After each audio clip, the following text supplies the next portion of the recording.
अब आ जाइए सवाल नंबर 2 पर। उर्दू जबान के लिए हम कौन कौन सी किताबें पढ़ें। मैं समझता हूं कि इसके लिए मैं एक अलग से सेकंड लेक्चर बनाऊंगा जिसमें उर्दू किताबों की निशानदेही करूंगा। इस लेक्चर में मैं उन किताबों को शेयर नहीं करना चाहता हूं, इसलिए कि मैंने तमहीद में पहले ही कहा, जिन लोगों के पास संजीदगी है, सब्र है, वो एग्जाम पास करना चाहते हैं, ऐसे ही स्टूडेंट्स इस वीडियो को देखें। उसकी वजह यह है कि आप उर्दू के हवाले से कितनी ही किताबें पढ़ लीजिए, उर्दू पेपर में ना आपसे निसाब पर बात होती है, ना आपसे ग्रामर पूछा जाता है, ना आपसे सनतों पर सवाल किए जाते हैं, ना ही निसाबी किताबों से इक्तबासात पेश किए जाते हैं।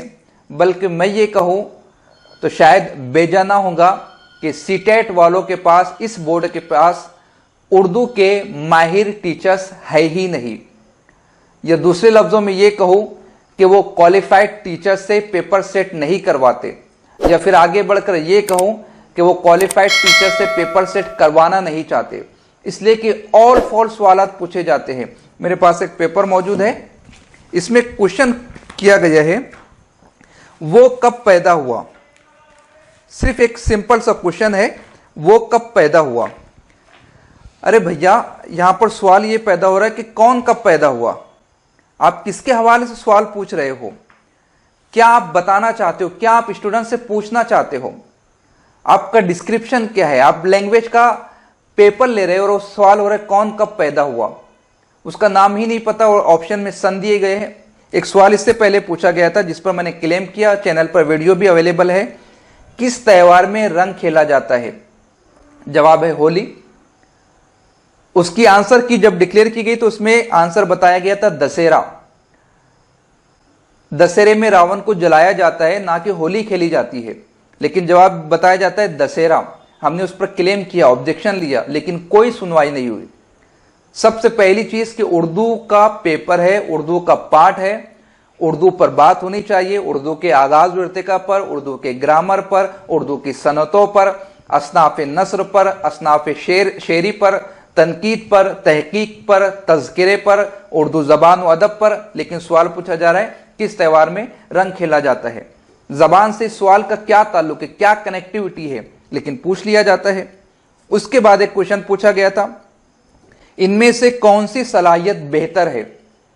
ऑप्शन दिए गए थे, पढ़ने की सलाहियत, लिखने की सलाहियत, बोलने की सलाहियत। किस बेस पर हम डिफरेंशिएट करें कि कौन सी एबिलिटी बेहतर है, पढ़ने की, लिखने की, बोलने की। एक मुकर्रिर के लिए बोलने की सलाहियत ज्यादा बेहतर है, एक राइटर के लिए लिखने की सलाहियत ज्यादा बेहतर है, एक ज़ौक़ के मुतालिया रखने वाले कैंडिडेट के लिए पढ़ने की सलाहियत ज्यादा बेहतर है। कोई बेस नहीं है, क्वेश्चन पूछा जा रहा है कौन सी सलाहियत बेहतर है। इस किस्म के सवालात पूछे जाते हैं। कुल मिलाकर ये कि हम स्टडी करने के बावजूद भी असनाफ अदब पर सवालात नहीं पूछे जाते हैं। ये तमाम बहस करके, ये तमाम बातें बताकर मैं आपको डराना नहीं चाहता हूं, मैं आपको मायूस नहीं करना चाहता हूं। मैं आपसे ये नहीं कहना चाहता हूं कि आप सीटेट पास नहीं हो सकते, टेट पास नहीं हो सकते। यहां पैटर्न की गलती है, यहां पर फॉर्मूले की गलती है। आप हरियाणा स्टेट का पैटर्न उठाकर देख लीजिए, मेरे पास उसकी डिटेल मौजूद है। हरियाणा का जो टीटी एग्जाम होता है वो भी 150 मार्क्स का होता है, लेकिन कितना बेहतरीन फॉर्मेट है। Child development and pedagogy 30 marks, Hindi language इसलिए कि हिंदी वहां की रियासती जबान है 15 मार्क के लिए, इंग्लिश कंपलसरी 15 मार्क के लिए, जनरल स्टडीज 10 मार्क्स के लिए, हरियाणा जीके 10 मार्क्स के लिए, mental ability and reasoning 10 marks के लिए। उसके बाद बच जाती है 60 मार्क्स, वो लैंग्वेज की है। अगर आप उर्दू लैंग्वेज की टीचर हो तो 60 क्वेश्चंस आपसे लैंग्वेज पर किए जाएंगे। अगर आप हिंदी मीडियम के टीचर हो तो 60 क्वेश्चन हिंदी लैंग्वेज के आपसे किए जाएंगे। अगर आपने मराठी चूज किया है तो 60 क्वेश्चन आपको मराठी के सॉल्व करने होंगे, और ये 60 क्वेश्चन नेट सेट लेवल के होते हैं, यानी आम नहीं होते हैं। बहुत ही डीपली क्वेश्चन पूछे जाते हैं, गहराई के साथ क्वेश्चन पूछे जाते हैं। अब हो सकता है कोई ये कहे, मुझ पर इल्जाम लगाए, कमेंट करे, ऑल फॉल बके कि साहब पेपर आसान निकल रहा है, डीप नहीं निकल रहा है, कॉर्नर क्वेश्चन नहीं निकल रहे हैं, तो आपको क्यों तकलीफ हो रही है? बच्चे पास आउट होंगे। यही गलतफहमी इस वीडियो से मैं आपकी दूर करना चाहता हूं। बच्चे इससे पास नहीं होंगे बल्कि फेल होंगे। हमारी लैंग्वेज, चाहे वो कोई भी हो, किसी भी स्टूडेंट की हो, चाहे वो उर्दू हो, हिंदी हो, इंग्लिश हो, वो उसके लिए स्कोरिंग पार्ट होता है। 90 मार्क्स पासिंग है ओपन के लिए। स्टूडेंट ये चाहता है कि 30 में से एटलीस्ट मुझे 28-25 मिल जाए ताकि अदर बर्डन मेरा कम हो जाए। लेकिन मैं आपको मेरी एग्जांपल देता हूं। पेडागोजी में मुझे 30 में से 29 मार्क्स है और उर्दू में मुझे 30 में से 18 मार्क्स है। जबकि उर्दू जबान से मैं नेट पास हूं, जेआरएफ पास हूं, एमएच सेट पास हूं, 4 यूनिवर्सिटियों का पेड एग्जाम पास हूं और उसमें पीएचडी कर रहा हूं, लेकिन मुझे 30 में से 18 मार्क्स मिली। अब इसका मतलब ये नहीं कि उर्दू जबान पर मुझे उबूर हासिल नहीं है। बिहम्दिही ताला मेरे 1600 आर्टिकल्स पब्लिश हो चुके हैं, 11 किताबें उर्दू में मंजर-ए-आम पर आ चुकी है, ब्लॉग्स मेरे हजारों की तादाद में, लाखों की तादाद में लोग रीड करते हैं। बताने का लुबाब यह है कि क्वेश्चन इस तरह पूछे जाते हैं कि आपके पास नॉलेज होने के बावजूद भी आप जवाब देने की पोजीशन में नहीं रह पाते हो, और जो जवाब आप देते हो फिर क्लेम करने के बावजूद भी वो चेंजेस नहीं होते हैं।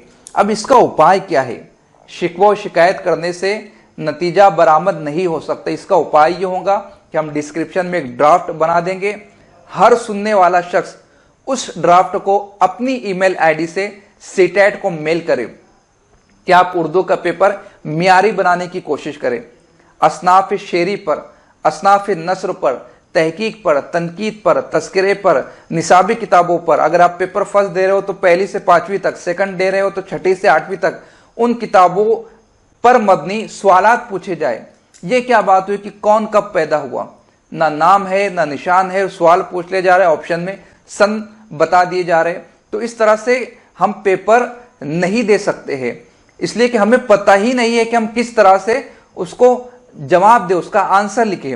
तो ये टेक्निकल प्रॉब्लम हमें सीटेट में देखने को मिल रही है। अगर आप चाहते हैं तो उसे सॉल्व किया जा सकता है। अब क्या? तो उर्दू मीडियम वाले करें क्या? उर्दू मीडियम वाले ये करें कि वो पेपर को 120 नंबरों ही का समझे। वो ये समझे कि चाइल्ड डेवलपमेंट 30 मार्क्स, मैथमेटिक्स या सोशल स्टडीज 60 मार्क्स, उसके बाद लैंग्वेज फर्स्ट या लैंग्वेज सेकंड वो 30 मार्क्स। उसके अलावा जो 30 मार्क्स उर्दू सिलेक्ट कर रहे हैं ना, उसे आप जहन से निकाल दें। आप टारगेट ये लेकर चलें कि 120 में से मुझे 90 मार्क्स हासिल करनी है। उसके एतबार से आप स्टडी करें, तैयारी करें, और वो 30 मार्क्स में से आप 15, 18, 20, 22, 25 जितनी ले सकते हैं वो आपको प्रॉफिट होगा, वो आपका बेनिफिट होगा। आप उस पर डिपेंड रहकर एग्जाम क्रैक करने की ना सोचें, बल्कि आपका टारगेट ये होना चाहिए कि 120 में से आप 90 हासिल करें और ये मेरा बोनस पॉइंट होगा। इस तरह से आप जाकर एग्जाम को क्लियर कर सकते हैं। तो शायद मैं समझता हूं कि आपके दोनों सवालों के जवाब मैंने बेहतर तरीके से आपको बता दिए। क्या उर्दू का, क्या सीटेट का पूरा मटेरियल उर्दू में मौजूद है और उर्दू सिलेबस के लिए क्या पढ़ना चाहिए। अब भी एक पॉइंट बाकी रह गया है कि उर्दू के लिए क्या पढ़ना चाहिए। बहुत मुमकिन है आपके मेरे ड्राफ्ट से, मेल से इस मर्तबा का पेपर म्यारी निकले, असनाफ अदब पर बात हो, तो उसके लिए तो हमें पहले से तैयार होना चाहिए। तो उसके लिए कौन कौन सी बुक्स पढ़नी है वो कल के लेक्चर में मैं आपको बताने की कोशिश करूंगा। अगर आपको ये सजेशन बेहतर लगा है, सही मालूम हुआ है, तो आप इसे ज्यादा से ज्यादा शेयर करके दूसरों तक पहुंचाने की कोशिश करें ताकि वो भी मेल करें। अगर आपको सजेशन में कुछ कमी बेशी नजर आ रही है तो आप मोहब्बत के साथ, मतानत के साथ कमेंट करें ताकि उस पर हम सोच विचार करके उर्दू की फलाह बहबूद के लिए बेहतर से बेहतर कदम उठाने की कोशिश करें। मिलते हैं अगले लेक्चर में। खुदा हाफिज।